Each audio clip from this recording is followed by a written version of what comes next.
The Steelers' schedule is interesting. Very interesting, to say the least.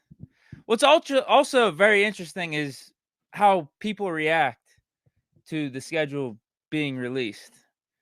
Because we knew these opponents the whole time. They gave us these opponents shortly after the 2023 season ended. No? We knew the opponents. We even knew who we'd be playing for home games and also away games. But all of a sudden, the schedule drops and everyone's switching it up, man. Like, people are really concerned about this upcoming Steelers season now because of the schedule and how we have the games organized, not based off the teams we're playing.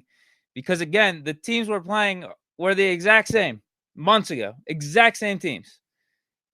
And didn't we have a ton of excitement for 2024, knowing the teams we're playing, but also knowing what Omar Khan and this Steelers team did this offseason and rejuvenating our roster by adding Russell Wilson and Justin Fields at quarterback, having an upgraded offensive line, bolstering up the defense, particularly our linebackers, getting a Dante Jackson in there on defense, adding Deshaun Elliott, having hopefully a healthy Cam Heyward in there.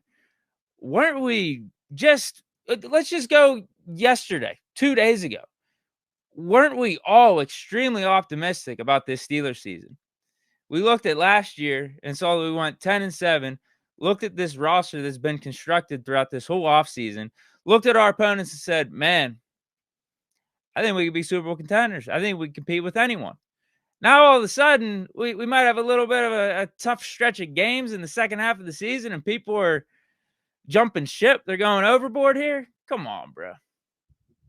Come on, bro.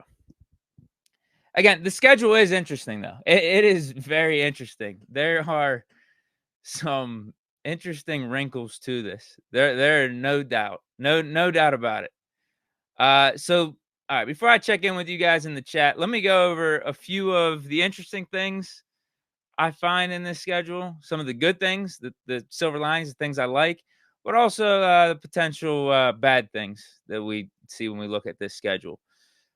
First, for the interesting things, the first two games, we got some storylines. We got some revenge at play here. At the Falcons, we know the Steelers' current offensive coordinator, Arthur Smith, was the Falcons' head coach for the last 3 seasons. So he'll be paying a visit to his former team and hopefully, give him some payback for firing him just this offseason. And I think you get a cool element of like aging quarterbacks with big names trying to prove themselves in a Kirk Cousins versus Russell Wilson matchup here. So I like it. They started off with a storyline. Not the storyline I thought they were going to go with. I thought the layup was going for Russ Wilson versus the Broncos, because if you're going to compare who has the bigger name between Russell Wilson and Arthur Smith, it is obviously Russell Wilson. That's going to be the one with the most headlines and get people talking the most. So why not just have that as opening day? Makes so much sense, right? But they wanted to wait a week, put it on week 2. I still think it should have been week 1, but it's whatever. I think it's a good idea to get it in week 2 because the storylines, the beef, it's fresh. Because who knows what's going to happen with this Steelers team or what's going to happen with that Broncos team if the game was week 12 or week 13. Who knows how either of the squad season plays out, because there's many people out there. I don't think this way. There's many people out there that think Russ is going to suck and Justin Fields is going to be the starter by week 5 or week 6. And then the Broncos, I think most people agree on this. They're not going to be good this year. It doesn't look too hopeful for them. So Broncos in week 2, worst case, they're going to be 0-1. Best case, they're going to be 1-0. So it's still a game. It's still like a matchup. Things are still fresh. We don't know how either team's season is going to play out. The narratives aren't exactly written yet for the Steelers in 2024 or the Broncos in 2024. Whereas, again, if it was later in the season, who knows? I don't expect us to be a bad team, but maybe the Broncos would be a bad team, and the matchup isn't as juicy. So I like that. I think those are a couple interesting things right off the bat. The first two games, Falcons, Broncos, there's storylines, there's headlines there. Week 15, you guys know I got to bring this up. At the Eagles, could this be a Steelers versus Kenny Pickett game? I'm just saying. The only way that happens is if Jalen Hurts gets hurt. Because Jalen Hurts took a step back last year, but it wasn't like a drastic step back. You look at his numbers, it's still like a top 10, top 11 season for a quarterback. He was really good. He wasn't as good as the almost MVP season that he put together in 2022, but still, I think he had over 30 plus touchdowns. He just turned the ball over too much, and he was dinged up a little bit. So, like, unless he goes down with some type of season-ending injury or an injury that keeps him out a few weeks, I don't think it's going to happen. But since the matchup is later in the season, just the nature of the NFL, people do get hurt. There is a wear and tear to playing in the National Football League. So that is a game where we could be seeing Kenny Pickett. I don't know what the percent chances are, but I don't think it's a coincidence that the NFL put the Steelers-Eagles matchup at week 15 as opposed to week 4, week 5. You get what I'm saying? And then, yeah, actually, that's the only 3 marks that I have down here for interesting. Now, I guess the good things and the bad things can also be categorized under the interesting umbrella. But let's get a little bit more into the specifics of what's good, what's bad about some of these interesting things. So, first, actually not that interesting, is we have a bye at week 9. I think that's good. I'm going to start off with the good things, the silver linings for the Steelers here. I think a week 9 bye is good. I always prefer a bye that's either in the middle of the season or towards the end of the season so you can regroup, get healthy for the home stretch. Always hate, a week 4, week 5 bye. Hate that. So week 9, I'll take it. I think that's a pretty solid bye to have. And then the fact that we got 2 home games to end the season. Last year, we had 2 away games to end the season. And people were all worried about that. We ended up going 2-0 in those 2 road games. But, these are both formidable opponents. Chiefs, Christmas Day, Bengals, week 18, last game of the season. I think it's good to have those at home. I think it's good to finish off the season with some home games. I don't think that hurts at all. Only helps. Now, some of the bad things or things to watch out for. This is the talk of the town right now with this schedule. This is the main topic being discussed. And that is, we don't play a division opponent until week 11. Our first 10 weeks of this schedule, we don't see an AFC North team. Could that be bad? I guess. Could it also be good, though? Like, why are all of a sudden now we're afraid of the AFC North? Like, why all of a sudden are we like, oh, man, these AFC North opponents, so good. So good, so unbeatable. We went 5-1 against them last year. 5-1. Now, granted, yeah, Bengals had Jake Browning, but we historically do very well against the AFC North. Just look at Tomlin's tenure here being a head coach. We do very well against our division. So, like, what's the difference between us playing the Browns in week 12 or the Bengals in week 13 versus it being the Raiders or the Jets or any one of those teams in the first 10 weeks of the season? What's the big difference there? It's the National Football League, man. Games are going to be tough. These are professionals. Because here's my point with all this. I look back on last year, and remember there was a stretch of games where we were playing the Browns with their backup, or actually not even their backup quarterback, with DTR, their third string quarterback. We were playing the Browns with DTR, Bengals without Burrow, and then Cardinals, Patriots, Colts. That was 5 weeks in a row. We were like, this is the easiest stretch of the season of all time. We were blessed here. We might be able to finish the season as the number 1 AFC team because of how easy this stretch is. We were like 7-4 at the time, 7-3, something like that. And we had that 5-game stretch ahead of us. What did we do? We laid an absolute egg there. Absolute egg. We lost to the Browns with DTR. We beat the Bengals. That was the first game that after we fired Canada. And then those next 3 games, lost 3. Lost all 3 of them. We went 1-4 in that 5-game stretch. Probably the 5 easiest stretch of games in the league last year if you looked at it from an analytics standpoint. So, like, bro, I don't know, man. You play the game that's in front of you. You go week by week. You go game by game. Like, yeah, it's I mean, it's an interesting stretch of games here. Could you categorize it as a tough stretch of games? Sure, because the AFC North, it's a good division. But we're a good team. We're up for the challenge. And if you look back on some of the Steelers' best teams, we've had the toughest schedules, and we've handled them accordingly. Like, we've handled them very well. I've gone on deep playoff runs and have gone on to Super Bowls. There's nothing we can't handle. And we got a guy there at quarterback that knows what it takes to win big, win deep into the season and deep into the playoffs. And that's Russell Wilson. I think he's going to be our quarterback throughout the whole season. I think he's going to play good for us, man. We're talking about him having a bad year with the Broncos and it being not a fit with him and Sean Payton and him getting sabotaged out there in Denver.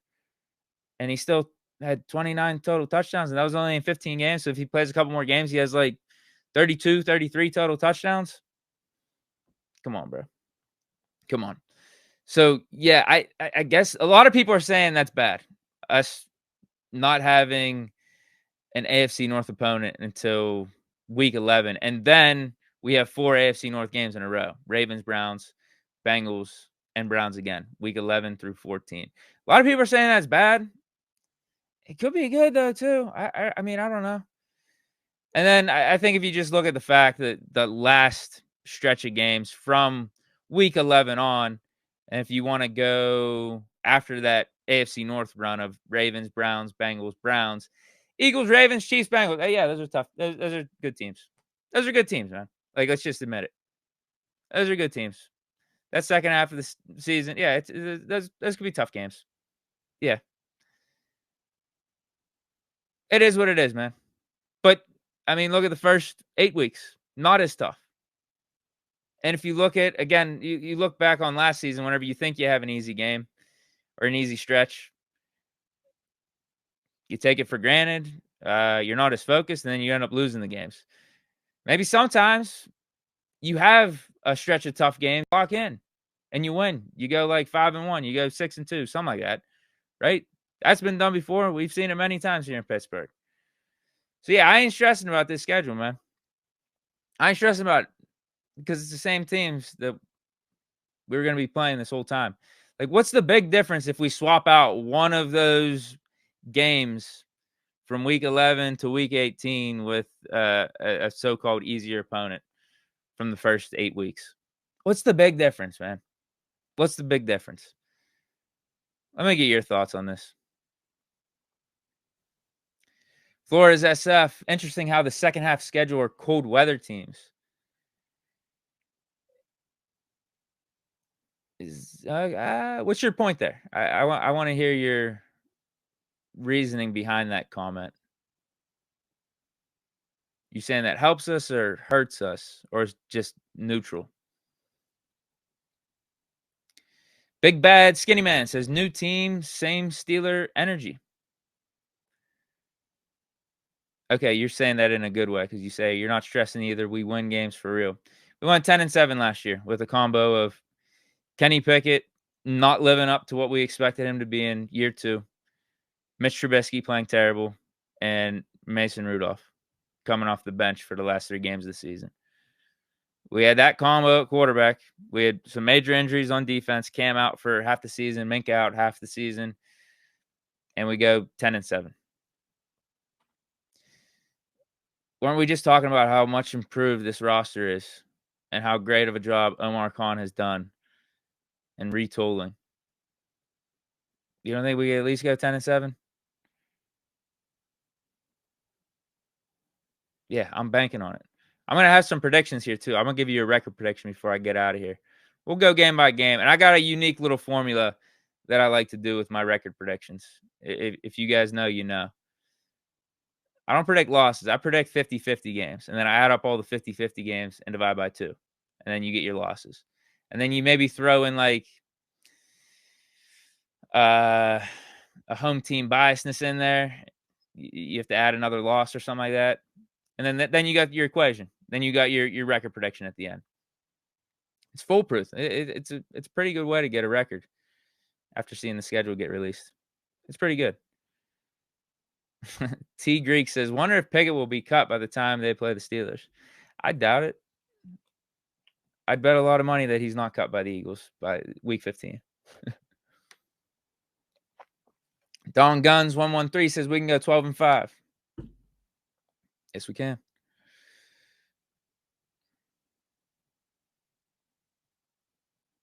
T Greek says week schedule up to the bye week.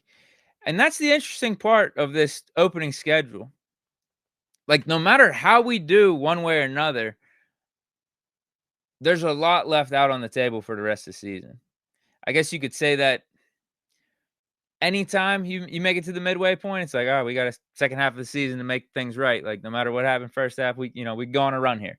We got to see it in Kenny's rookie year when we went like 2-6. We went on that 7-2 run to finish the season, almost made the playoffs. You could say that about any season, any team, but I think even more so here because literally we have all of our division opponents that second half of the season.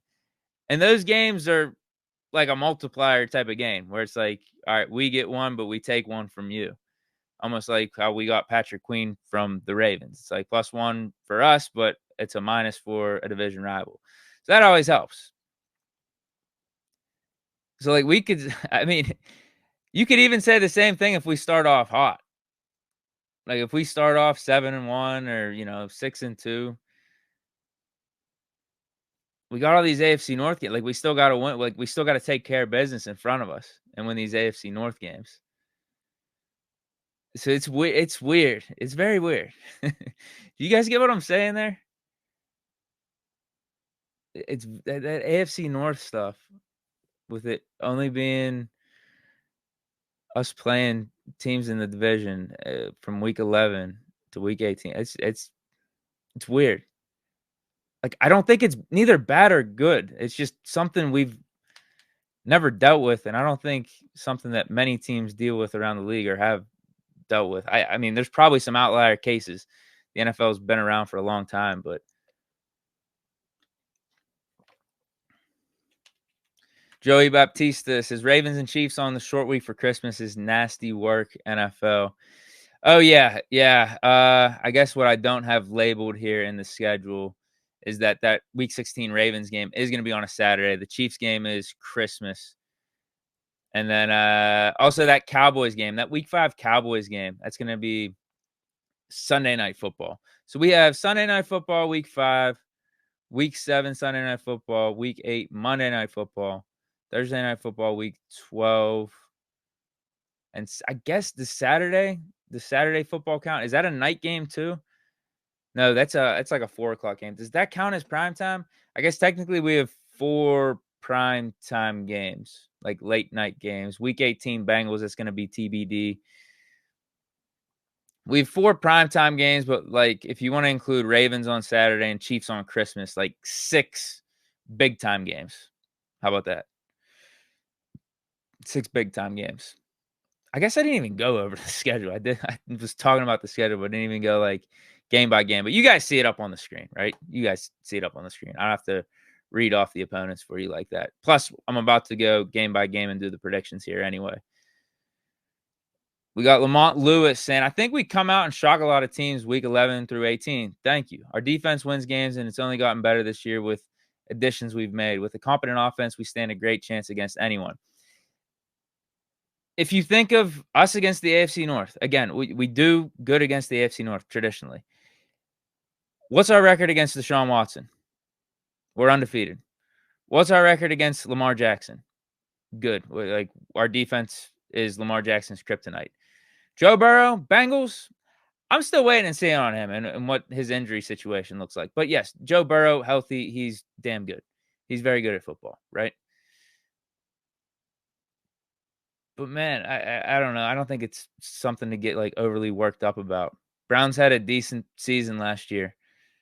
I could easily see them falling back into Browns being the Browns. Like, they have these seasons here and there where they maybe get close to the playoffs or make the playoffs.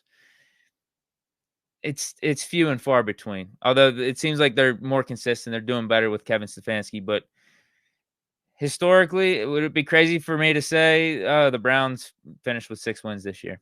Deshaun Watson never gets back to his Houston Texans form. I don't think that's that crazy. Lamar Jackson, Ravens too, they lost a bit this offseason. We got Patrick Queen, man. They lost a little bit. Now, they typically do have good drafts. They had another good draft this year, but I don't think it's a foregone conclusion that they repeat everything that they did this last season. No. And Bengals, again, we'll see with Joe Burrow and his health.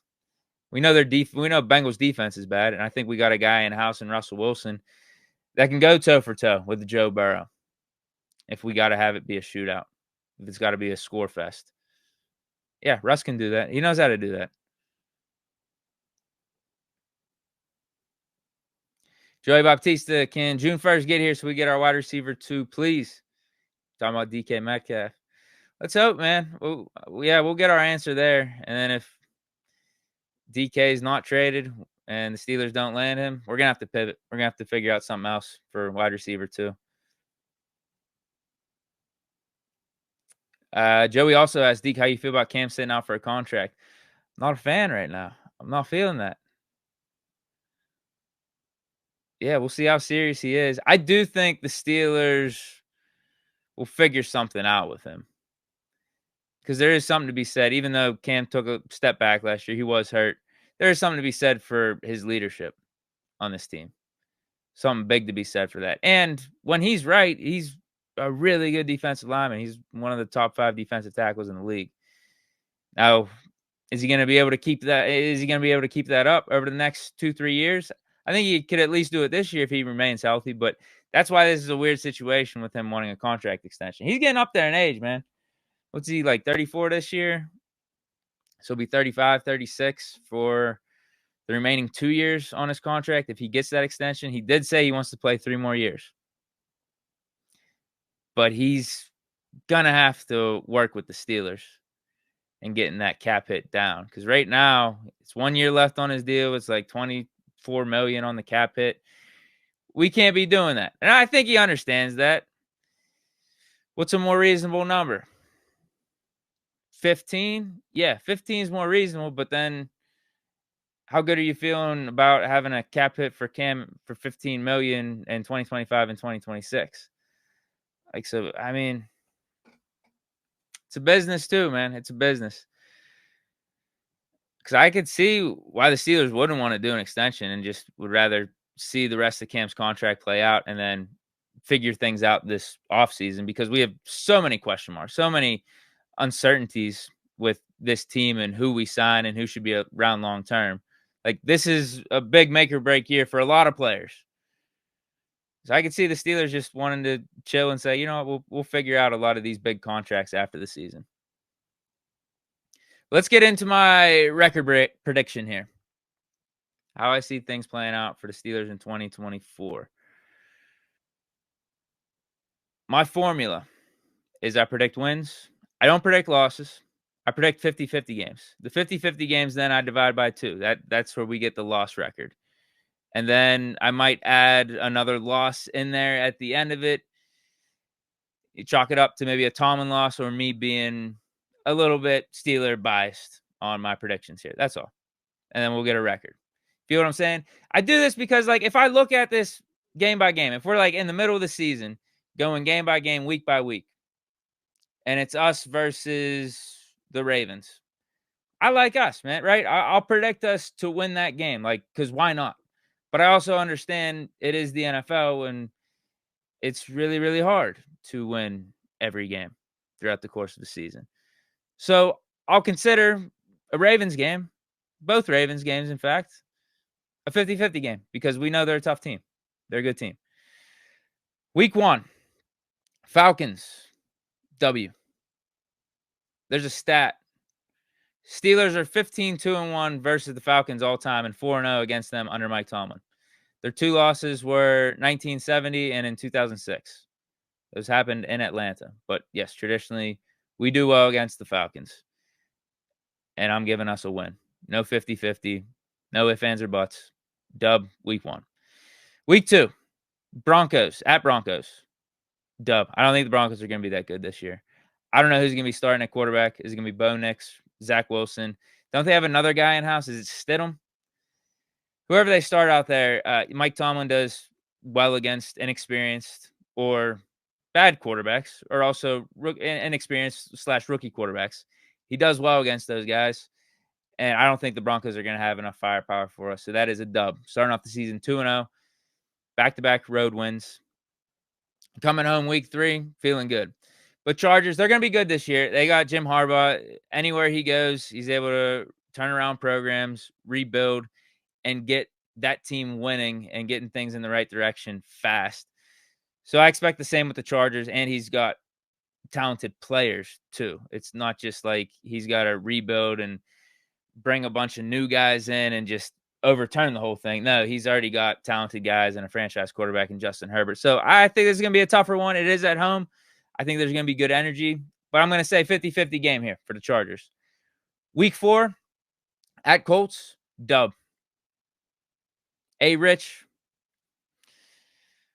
verdict's still out on him. We only got to see a short sample size of him, but the Colts, granted, they smoked us last year, but that was more of us being stupid and our own self-demise and Mitch throwing a ton of picks. I mean, I didn't think they were that good of a team. I don't think they've improved that much this offseason either. It's just going to be what happens with Anthony Richardson. How can he mesh with Steichen over there as the head coach? I like us. I like us here with a dub at the Colts. Week 5, Cowboys, Sunday Night Football. Cowboys have been pretty good in the regular season under McCarthy. I think they have, 3 12-win seasons in a row? I'll go 50-50 there. Tough game. I'll give Cowboys some credit, at least in the regular season. I'll give Dak some credit in the regular season. McCarthy some credit in the regular season. But come playoff time, they're one and done. If they even make it there. I think they'll at least start off the regular season decent. But I could also see just a weird year for the Cowboys and a collapse. And this just being the end of the McCarthy and Dak era. But at least by week 5, they'll still be competent. So 50-50 game. Week 6 at Raiders. Win. I don't think Raiders are going to be any good. Quarterback is Minshew. They're in rebuild mode. Don't really like the Raiders. I know it's going to be a tough environment. We don't play the Raiders the best in away games, but I like this as a dub. We beat them last year, and I think we beat them again this year on the road. Week 6, dub. Week 7, Jets, Sunday Night Football. I'm leaning dub. I'm going to go 50-50 game. I'm just going to give proper respect to Aaron Rodgers because he is one of the all-time greats. The Jets team's going to be interesting. What does that O-line look like? Are they going to have enough weapons on offense surrounding Aaron Rodgers outside of Garrett Wilson and Breece Hall? They passed on Brock Bowers to try to upgrade their offensive line, but how quickly is Fashanu? How quickly is he going to play? Because they have older veterans there slated at tackle. We'll see. But I'll give Rodgers his respect. 50-50 game there. And then week 8, Giants, Monday Night Football. Dub. I don't think Giants are going to be good. We got a bye week at, again, a good time. Week 9, middle of the season. And then week 10, Commanders. Dub. Jaden Daniels could be interesting this year. I think he could be an exciting player. But they're not going to be all the way there just yet. They're rebuild and getting back. Not even getting back because they've never really been competent or that relevant. But just trying to get to that level, I think is 2 or 3 years away. Week 11, Ravens, 50-50. I'll just say this. You know what? From week 11 here to week 18, I got the Ravens and Bengals as 50-50 games. I got the Browns games as dubs just because, listen, man, it's the Browns. I don't view them that highly. I don't think they're that good of a team, that good of a franchise. And we've done good against Deshaun Watson, and Deshaun Watson has never really returned to his Houston Texans form. He's been just flat out bad when he's been out there. So I got dubs for both of those games. And then What we have left is the Eagles, Ravens, or no, I'm sorry, just the Eagles and Chiefs. Because, yes, from week 11 to week 18, 6 of our games are AFC North. So the remaining 2 are Ravens and Chiefs. No, Eagles, Chiefs. I'm sorry. I keep watching that up. Eagles week 15 and then Chiefs week 17. I have those as 50-50 games as well. So to recap, are you guys with me here on the formula? To recap, I have a total of 8 wins. Falcons, Broncos, Colts, Raiders, Giants, Commanders, Browns 2 times.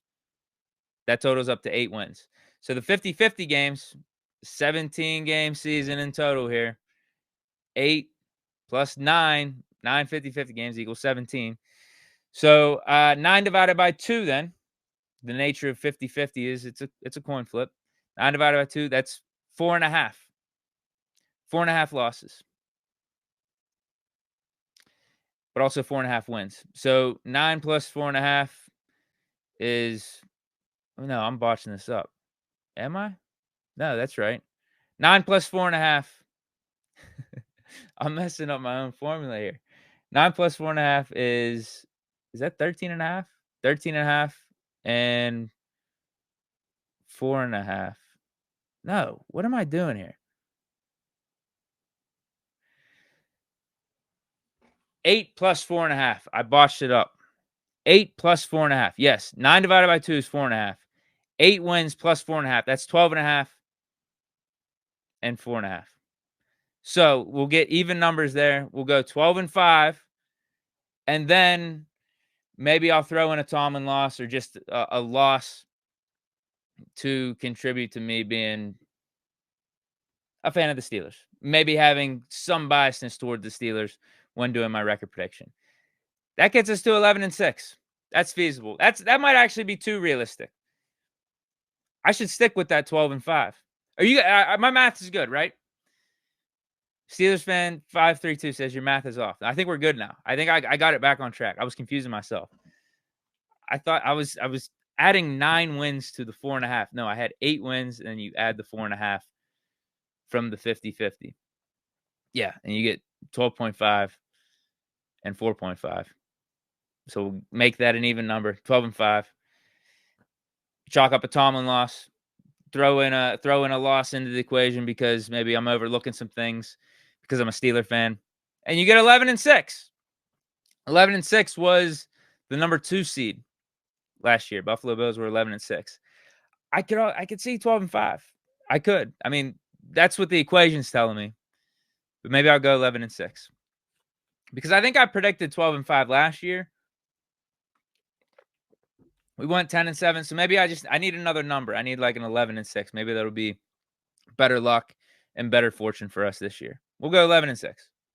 Okay? I'm fine with that. D-Max agrees with me. He says 11 or 12 wins should be doable with current team. Melvin Alford says 13. D-Max 12 if TJ stays healthy. Listen, if the defense stays healthy and we get just good quarterback play, flat out good quarterback play, then yeah, I think 12-5 is even more likely. But it also is the NFL. TJ's been hurt before. We have had some injuries on defense. So you never know. I think 11-6. I think 11-6 is a solid record for us right now. Maybe once we see some of these preseason games, we get to see Russ cook in the preseason.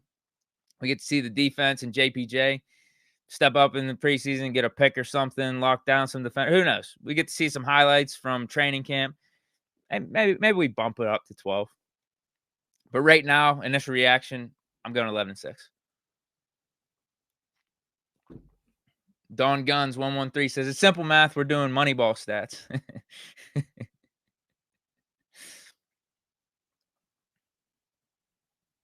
Man, it's such a shame too, because that equation, that formula, it's so good. I confused myself there for a second at the end. I hope I didn't confuse any of you guys because it's sound. It's sound math. It's very sound. It's a sound formula. It's a sound equation to get a record prediction. 11-6. You see how I did it. Flores SF says, or Flores F says, may need a weather report for the Jets Sunday night game. Why is that?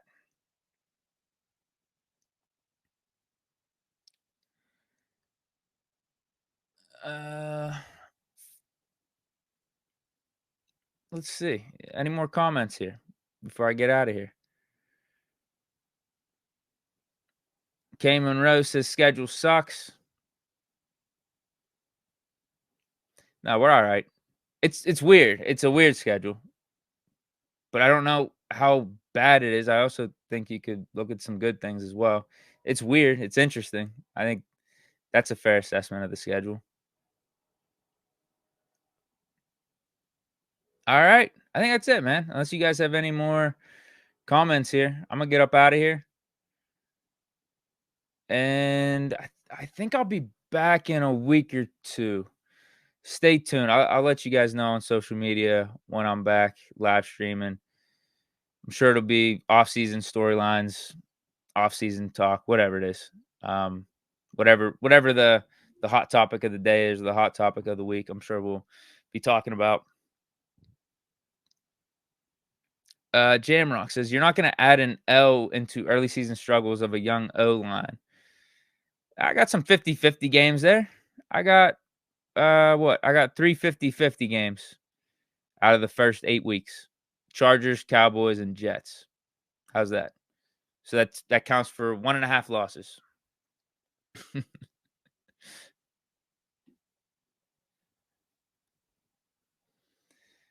Joey Baptista says they have us as 3-point underdogs week 1. No way. All right. Okay. That's interesting. That's foolish. I mean, yeah, that's all right. I'll take us all day there. You're giving me points?